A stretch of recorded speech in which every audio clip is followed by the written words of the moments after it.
What's up, guys, and welcome to my review for A Family Affair. This is the new Netflix comedy romance. Some would call it a rom-com, and it stars Joey King, Nicole Kidman, and Zac Efron. And it's a complicated story, but not really, but it seems more complicated than it should be, where you have Joey King's character is working as producer as basically Zac Efron's assistant to his, antics. He's an actor and she basically feels unappreciated by him. And when she quits, Zac Efron comes over to her house and tries to make amends because he wants her back. Instead of running into Joey King, he runs into Nicole Kidman, who is Joey King's mother in the film, and they hit it off pretty quickly, where within an hour of their first meeting, they are already shacking it up in the bedroom, where Joey King comes home and realizes that they're doing it, and now we've got a little bit of a problem. Joey King has to deal with this, and there's some melodrama and drama along the way. I wasn't really looking forward to seeing this movie. I like Zac Efron. He's good in some comedies, like Mike and Dave. I liked that film. I thought he was fine in that film, but then there's films like the Dirty Grandpa film that he did with Robert De Niro, which I didn't really like, or Baywatch, and that wasn't very good at all, actually. But going into this, so yeah, I don't know. I mean, Nicole Kidman, I like Nicole Kidman. Joey King, I haven't really seen her in too much. I know she did that one dramatic series with Patricia Arquette. I haven't seen that. But yeah, so, that was kind of my thoughts going in. I didn't really have any expectations, but if I did, the first half hour of this movie probably would have beaten all those expectations into the ground. This movie is pretty bad. I wasn't expecting much from it, but I was expecting a competent rom-com. You've had films like Anyone But You, and there was another one that I can't remember off the top of my head, but it was very similar. They're good and they're better than the majority. And this film falls into the trash. It just feels like a Hallmark movie.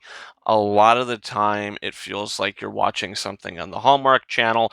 This is a big budget Hallmark movie with some big actors. If this movie would have premiered on that network, I wouldn't be surprised. It would fit right in.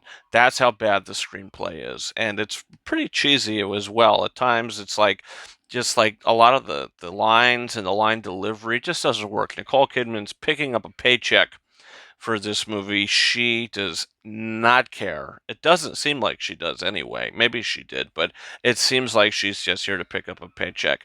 Zac Efron as well. He's not really doing much with the role.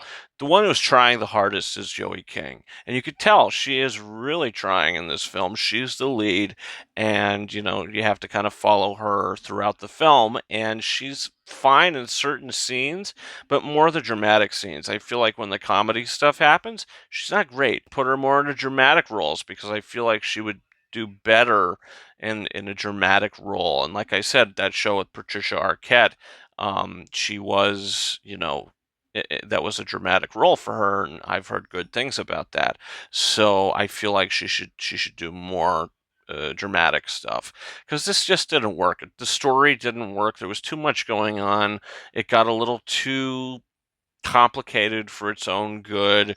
Everybody gets mad at each other at one point. I mean, it's very predictable the way it goes, the way that it ends. I mean, it's just extremely predictable. And I was just like, wow, this feels like 3 hours, even though the movie's only like a little under 2 hours, which is still way too long for this movie. It felt like 30 minutes for Nicole Kidman and Zac Efron to even meet. And that's like the main plot of the film, is their relationship and how Joey King has to handle it. And that doesn't happen until, I don't think, 30 minutes into the film.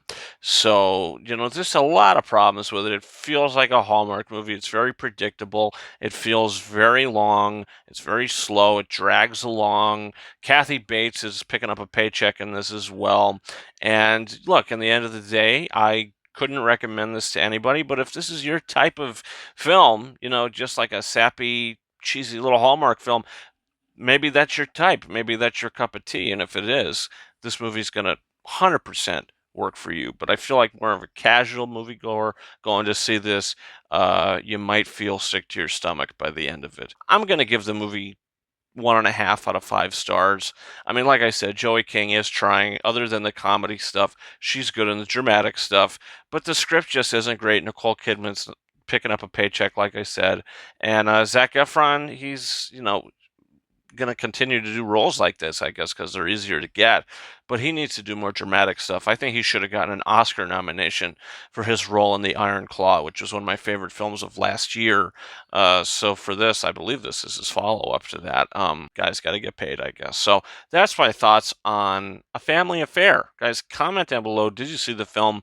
What's your thoughts about it? Don't forget to hit that subscribe button for a bunch of other reviews on the channel. We got a review coming for a violent nature, something a violent nature. We're going to be talking about A Quiet Place Day 1, Maxine. Another episode of The Acolyte is on the way. We're going to be giving our honest opinions on that. And you can also follow me on Twitter and/or X at Ranking72 and Instagram and TikTok at KingArises131. Guys, that's been it for me. Thank you so much for watching my review for A Family Affair. And until next time, over and out.